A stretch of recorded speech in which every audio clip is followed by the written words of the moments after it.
livro dos Salmos. Estamos no capítulo 36, a leitura dos Salmos, uma quantidade de 150 salmos. 36 desses salmos já foram expressos, anunciados, versículos por versículos, aqui na nossa igreja. Eu convido você a ler os versículos pares e eu estarei lendo os ímpares.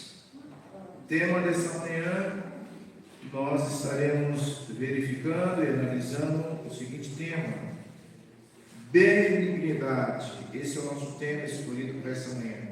Benignidade. Há no coração do ímpio a voz da transgressão, não há temor de Deus diante dos seus olhos.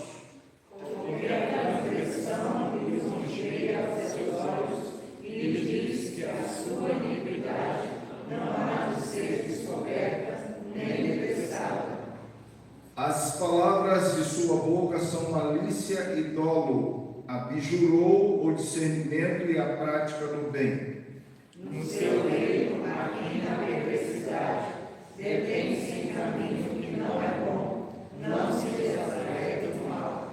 A tua benignidade, Senhor, chega até os céus, até as nuvens a tua fidelidade. A tua justiça é como as montanhas de Deus, os teus juízos como um abismo profundo. Tu, Senhor, preservas os homens e os animais. Como é preciosa, ó Deus, a tua benignidade, por isso os filhos dos homens se acolhem à sombra das tuas asas.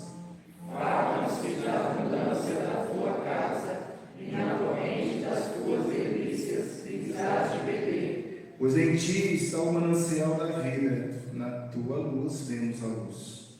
Continua a tua benignidade aos que te conhecem, e a tua justiça aos retos de coração. Não me calque o pé da insolência, nem me pila a mão dos ímpios. Tombaram os obreiros da iniquidade, estão destruídos e já não podem levantar-se. Sentai-vos, irmãos. Amados, nós temos que trazer à memória como se procedeu a reforma protestante do século XVI.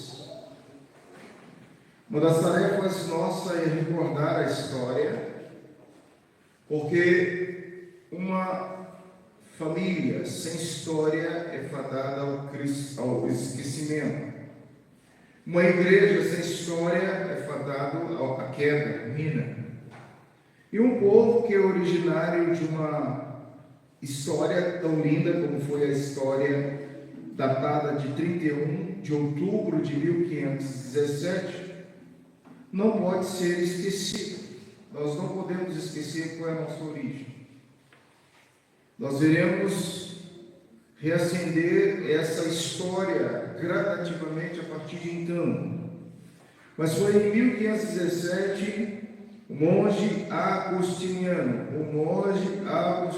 chamado Lutero, afixou as 95 teses contra as indulgências na porta da capela de Wittenberg. Martinho Lutero era monge agostiniano e pretendia reformar a igreja a qual pertencia. Porém, como foi excomungado pelo Papa Leão X, viu-se obrigado a romper com a sua igreja, dando assim a origem ao movimento religioso conhecido como luteranismo. Movimentos religiosos independentes surgiram em outras regiões. Na Suíça, levanta-se Zwinglio, sucedido depois por Calvino. As igrejas que adotaram as doutrinas e o sistema calvinista denominam-se igrejas reformadas ou presbiterianas. Da Suíça, o presbiterianismo se espalhou para os Países Baixos, França, Escócia e Inglaterra. E assim seguiu, atingindo todos os continentes do mundo. Hoje nós, presbiterianos, somos o segundo maior grupo perdendo em números apenas para os luteranos. Nós precisamos organizar a nossa mente em questão de história. Precisamos pontuar o momento que nós estamos vivendo. E precisamos buscar a base pelo qual aconteceu a reforma. E você viu que foi um apelo a estar voltando às Sagradas Escrituras, às Sagradas Letras. Não podemos perder isso de vista. E ao ler o Salmo 37, você pode, com certeza, buscar informações a respeito não só da história, mas a respeito do projeto de Deus e como pensavam os reformadores. Os reformadores, à luz desse salmo, eles incrementavam a bondade imensa de Deus por todas as pessoas. Na verdade, todas as criaturas são elogiadas. A criação, a natureza, apresenta-se contra o ser humano criado por Deus e assim como o seu ecossistema vai reivindicar a soberania de Deus. O que esse salmo diz é que a natureza criada por Deus exalta o Deus Criador soberano de todas as coisas, o Deus que cria a florzinha, o Deus que cria o meio-dia, o Deus que cria o bem-te-vim, o Deus que cria o pardal, o Deus que cria o coleiro, o Deus que cria os animais que polui o campo da terra, o globo celeste, o globo terreno, e nós podemos verificar que tudo exalta, tudo glorifica a Deus. Porém, os seres racionais, os seres que pensam, que foram criados um pouco maior do que os animais, não conseguem diagnosticar que esse ser supremo Deus, ele é bom, ele continua sendo bom, e pelo contrário, nós, humanos, ignoramos a existência desse Deus. Nós esquecemos de agradecer a Deus. Nós ignoramos de forma radical o que entendemos da bondade de Deus, que revela e que vai no coração do ser humano, nada mais é do que uma ingratidão pelo sol que brilha, pela chuva que cai, pelo frio que sentimos. É possível que alguns aqui agora estejam no Distrito Federal, nessa região centro-oeste, reclamando do frio, mas você passa o ano todo sentindo calor. O frio é importante. Por que não agradecer a Deus pelo frio? O que vai no coração dos homens, muitas vezes, não tem espaço para agradecer o Criador da natureza, as coisas rotineiras, tais como o ar que respiramos, o dia, a noite, o tempo que vira, o seu tempo de vida. Quantos anos Deus está te dando? Sexta-feira orávamos com um colega do irmão Diácono Alves, pedindo a Deus que o visitasse, que curasse de uma simples gripe que levou ele a óbito. O homem morreu. O que será da vida do homem que não consegue olhar para a natureza, para o Criador, para o Deus soberano e dizer: Senhor, muito obrigado, obrigado, Senhor, por tudo que existe, obrigado, Senhor, pela minha vida, pelos anos que o Senhor tem me dado. Nós temos que ter gratidão no nosso coração. Este é um salmo que é um instrumento contra as ofensas comuns, para proteger dos falsos mestres, dos hereges, dos espíritos satânicos, fanáticos e de outras pessoas ímpias que vão lentamente entrando, morando, habitando a igreja do Senhor. São pessoas que vão se alojando para distorcer a palavra de Deus, o reino do Senhor, e promover dúvidas. E como nós vamos ver logo mais, são ímpios, são espíritos do mal dentro da igreja, dentro da casa do Senhor, que o próprio Deus colocou um lugar para essas pessoas. Nós já sabemos os abismos profundos e inescrutáveis do inferno, pois essas pessoas destroem aquilo que existe de mais elementar, que é dizer: Deus, tu és bom. Dessa manhã eu quero meditar sobre o tema benignidade. E você leu 3 vezes nesse texto. O salmista está reforçando, o salmista está pedindo, o salmista está suplicando para que todos nós venhamos entender que Ele é bom, que a tua benignidade, verso 5, a tua benignidade, Senhor, chega até aos céus, até as nuvens, a tua fidelidade, Senhor, pois tu és benigno. Quando eu olho para esse tema, irmãos, do verso 1 ao verso 4, eu fico pensando, a benignidade somente com aqueles que têm o temor a Deus. Benignidade somente com o temor a Deus. É preciso você entender que a bondade do Senhor se volta para aqueles que temem a Deus. E essa palavra, temer ao Senhor, é algo importantíssimo para todos nós. Muitos pensam que temer é ter medo. Não é ter medo, é ter reverência, é ter gratidão, é entender que Ele é supremo e que você é diminuto, você é um ser pequeno diante da grandeza de Deus. Verso de número 1, 36:1, há no coração do ímpio a voz da transgressão, não há temor de Deus diante dos seus olhos. A pergunta no verso 1, olha, observe, é o que significa não há temor.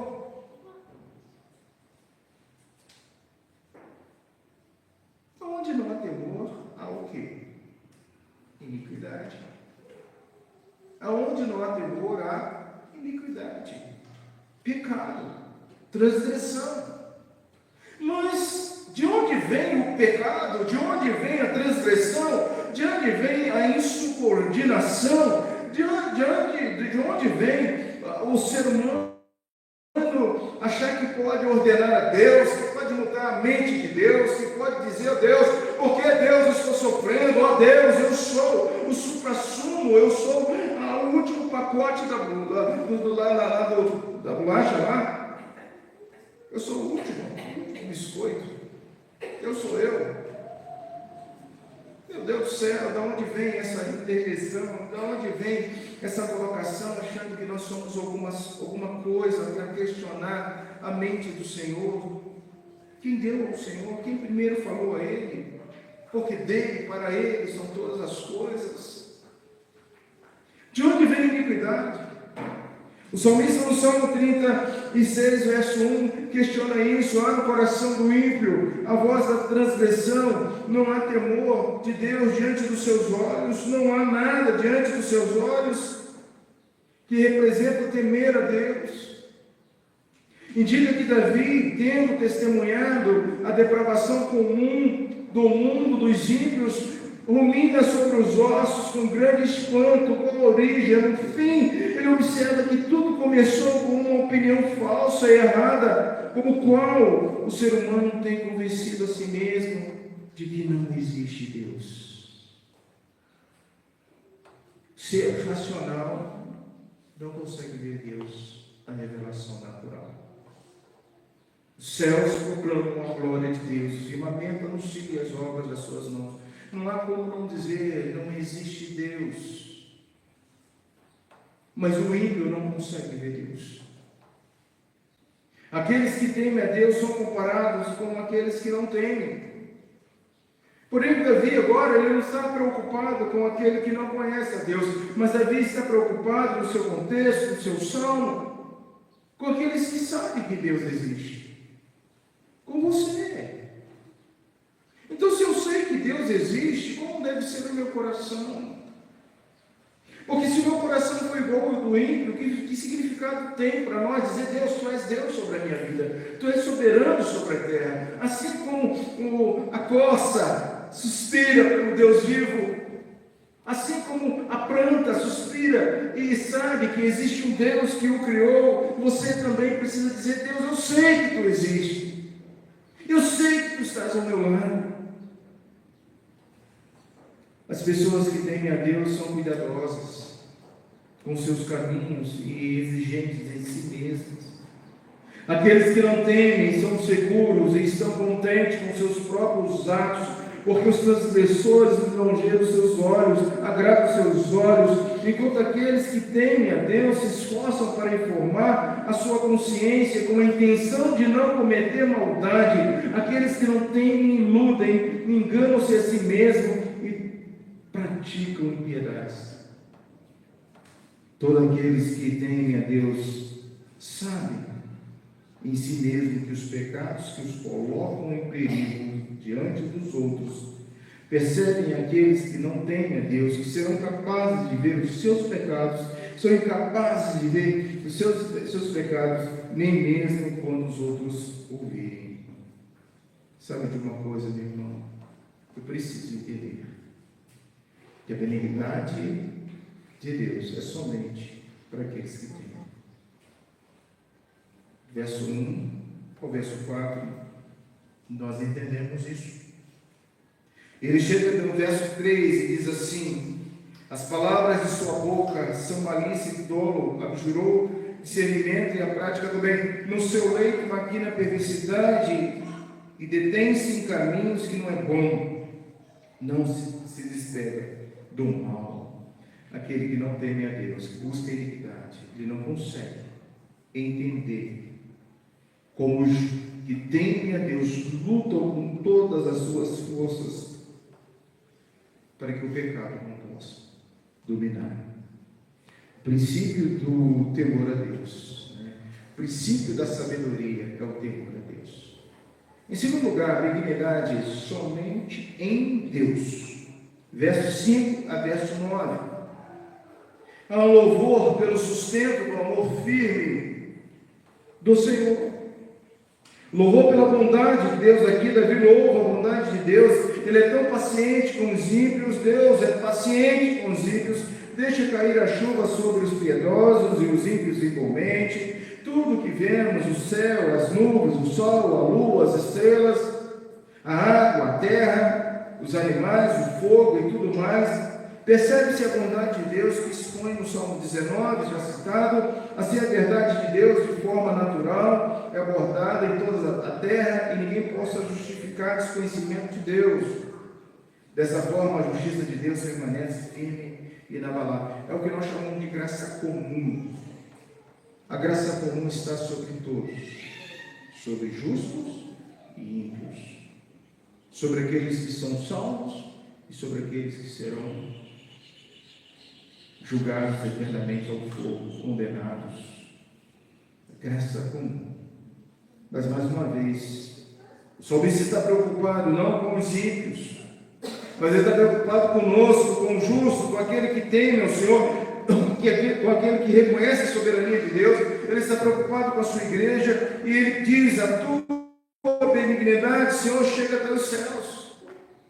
A justiça é como uma montanha majestosa de Deus. Tudo que é majestoso é chamado de divino. Pelo mesmo motivo, ele também chama essa justiça aos juízos divinos, pelos quais Deus governa, sustenta tudo, principalmente os seres humanos. Irmãos, eu quero dizer uma coisa para você: Deus está governando a sua vida agora, a nossa vida agora. Tudo. Portanto, somente em Deus. A benignidade está somente em Deus. Ele é Deus, Ele continua sendo Deus, Senhor sobre todos. As profundezas insondáveis do cuidado de Deus. O salmista aqui vai dizendo assim: como é preciosa, ó Deus, a tua benignidade. Por isso os filhos dos homens acolhem as sombras das tuas asas. Farta-se da abundância da tua casa, das correntes das tuas delícias que dá de beber, pois em ti o manancial da vida, na tua luz vemos luz.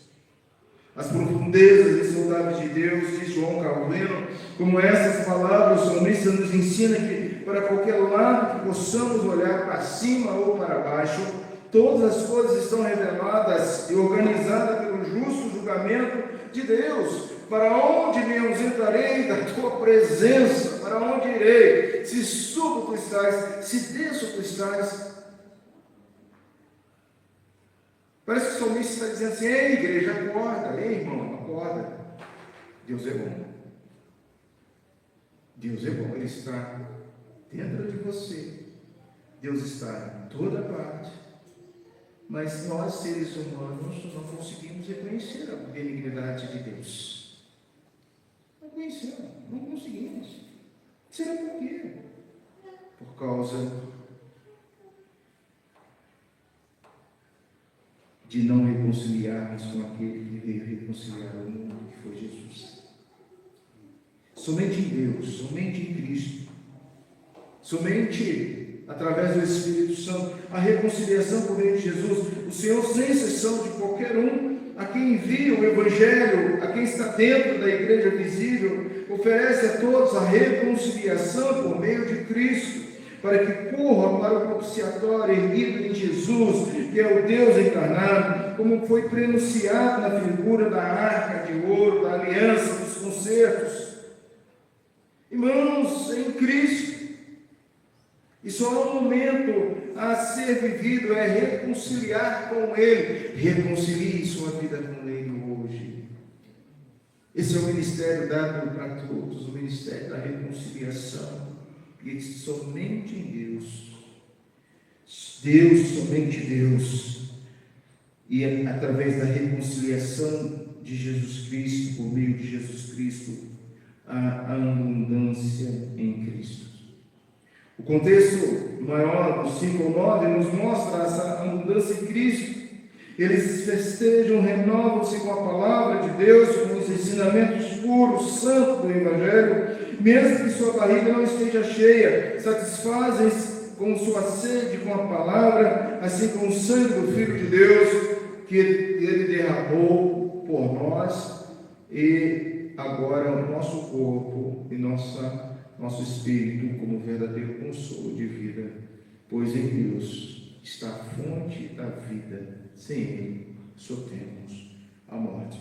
É como foi lido aqui: em Deus há um manancial de vida. Verso 9: manancial de vida, na tua luz vemos luz. Benignidade de Deus, somente com um Deus. E em terceiro lugar, e último lugar, versos 10 a 12: benignidade somente aos que te conhecem. Quando falamos de benignidade, o salmista está dizendo: você conhece a Deus? Mas conhece a Deus mesmo? Se eu chegasse hoje para você e perguntasse: me conte uma experiência em que você pode dizer: eu conheço a Deus, eu vi a Deus, eu sei quem é Deus, mas não é um Deus teórico, um Deus que você vai construindo e um Deus que você talvez construa só de ouvir. Não, é um Deus experiencial. Como é que você me prova que você conhece Deus? Como é que você me prova que você conhece Deus? Sem sombra de dúvida, a sua experiência do novo nascimento tem que ser que Deus mudou você. Deus mudou a história. Deus é bom. Eu estava caminhando para a morte, mas Deus me caminhou para a vida. Eu estava em trevas, mas eu vi a grande luz. O meu passado era assim, o meu presente é assim, o meu futuro hoje é em Cristo. A primeira matéria que nós aprendemos no discipulado é testemunhar a nossa conversão. Nós não podemos esquecer de como Cristo agiu em nossa vida. E eu quero dizer para você, menino, menina que é criado na igreja, um momento vai acontecer com você, um momento de conversão, um momento em que você vai dizer: hoje eu nasci de novo, o Senhor me curou, o Senhor me restaurou. Porque somente aqueles que conhecem a Deus sabem da bondade de Deus. Em nome de Jesus, hoje você precisa dizer: Deus, tu és bom para mim.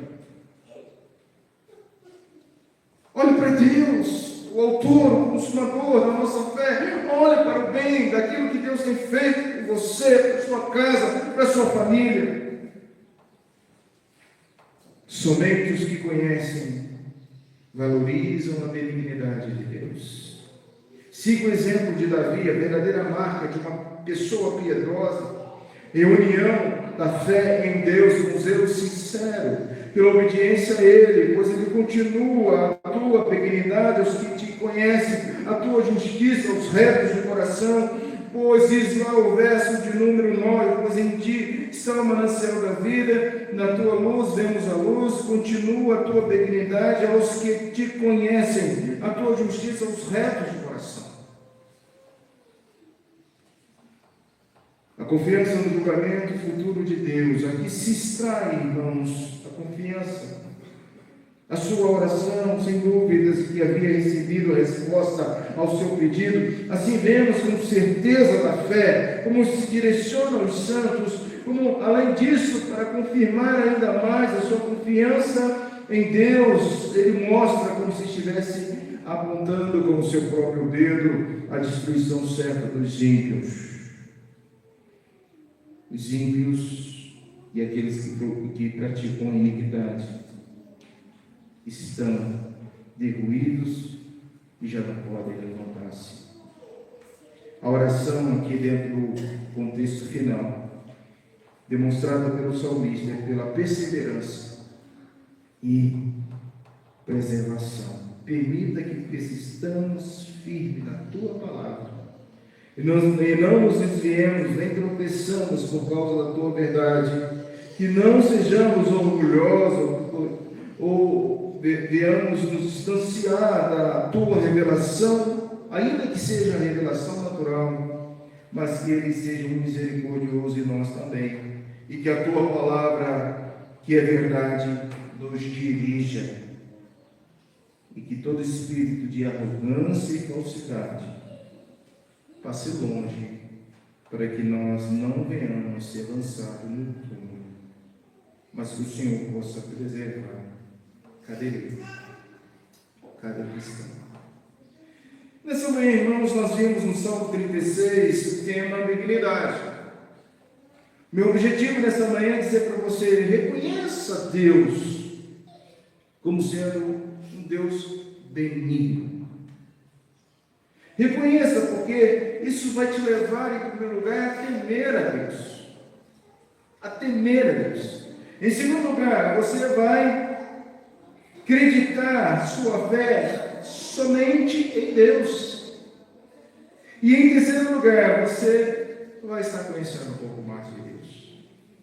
Ainda que eu ande pelo vale da sombra da morte, não temerei, mal, porque tu estás comigo. Você conhece Deus dessa forma? Dessa maneira?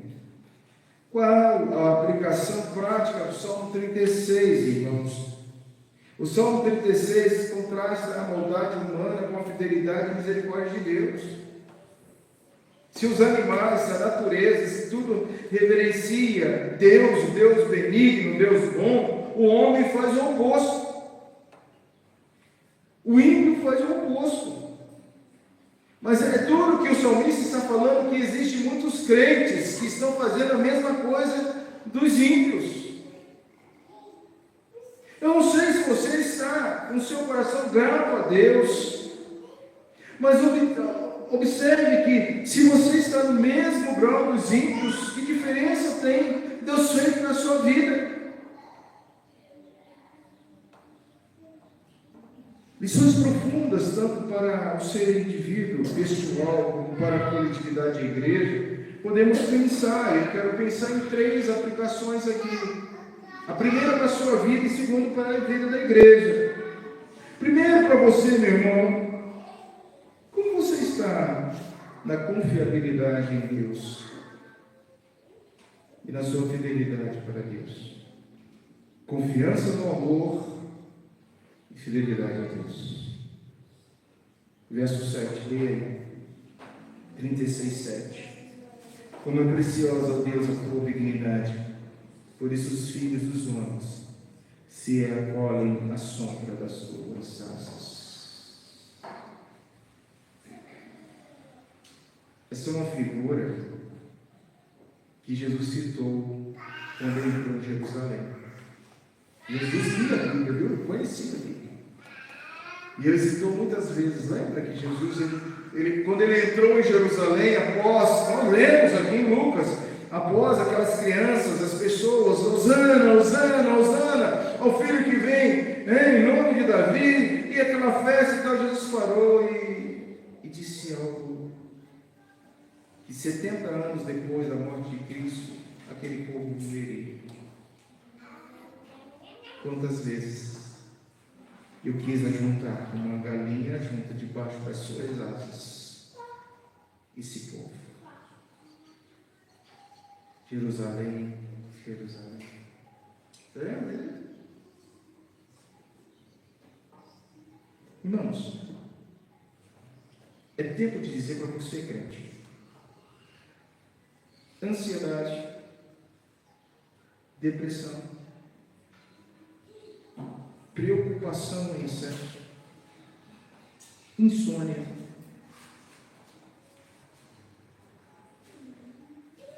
lembra do que o Clécio trouxe 22 horas e 45 minutos aqui? Não, foi mais tarde, ele terminou 23 e 35, 23 horas. O Clécio na sexta-feira, na vigília. O que o Clécio estava tratando na vigília? Às 23 horas aqui até 23h30 na vigília, em que o Alexandre participou dirigindo pela primeira vez Marinilce. Que coisa linda, você perdeu seu filho dirigindo aqui. Foi bênção do Senhor. Sabe?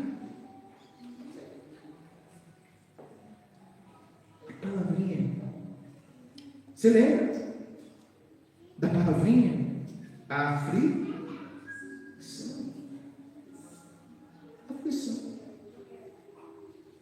Vai uma vez, Jesus pede, vai duas vezes, Jesus pede, vai 3 vezes, Jesus pede, e nem uma hora pode orar comigo. Que coração aflito, eu vou deitar, vou dormir, porque quando eu deitar e acordar, tudo terá passado. Ansiedade, depressão, insônia, sem vida, sem graça, crente ímpios. Porque Jesus já nos ensinou há muito tempo a lançar sobre ele toda a ansiedade, a buscar em primeiro lugar nele, a agradecer ele.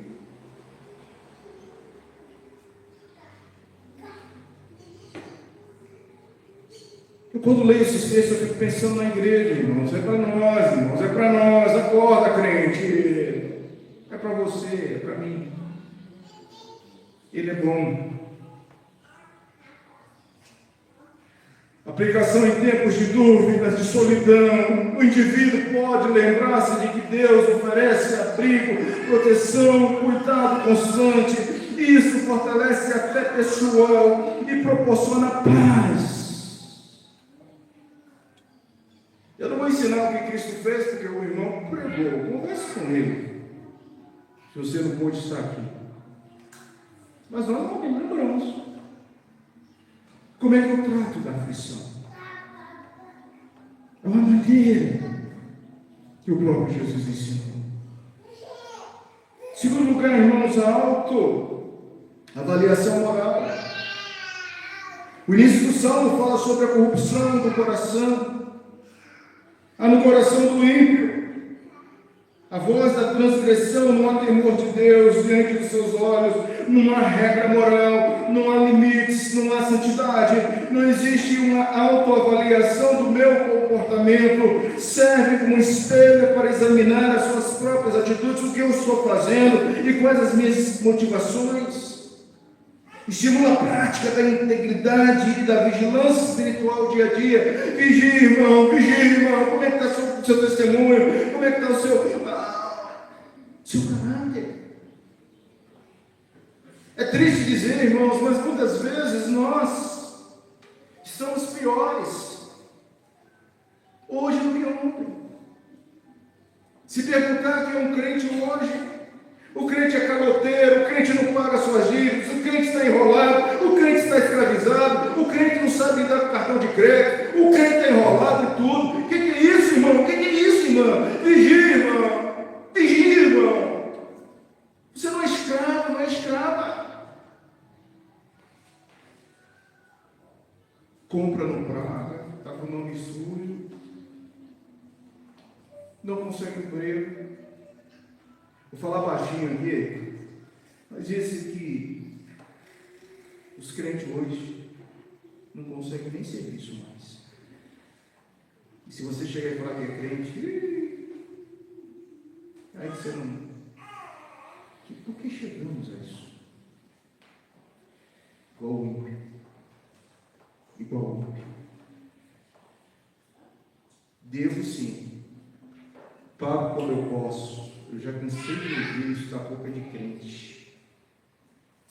Não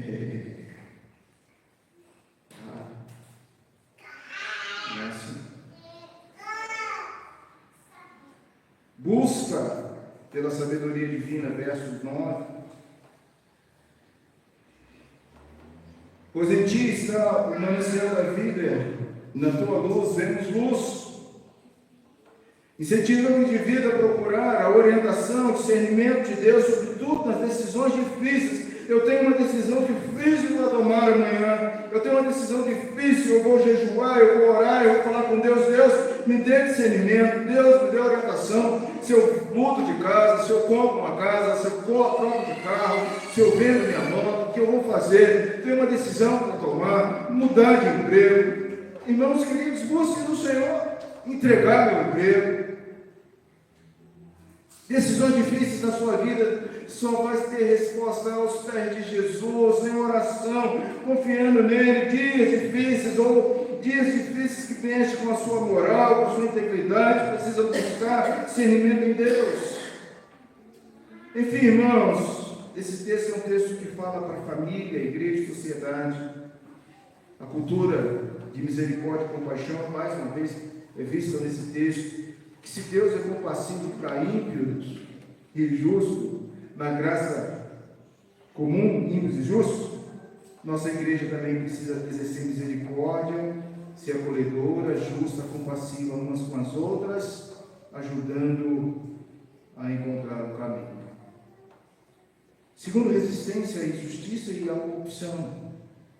O Salmo alerta sobre os perigos da maldade coletivamente institucionalizada. Isso pode inspirar ações coletivas contra a injustiça, promovendo a ética, a verdade nas estruturas sociais. A igreja vive pela palavra, é regra de fé e prática, e coletivamente isso nos orienta.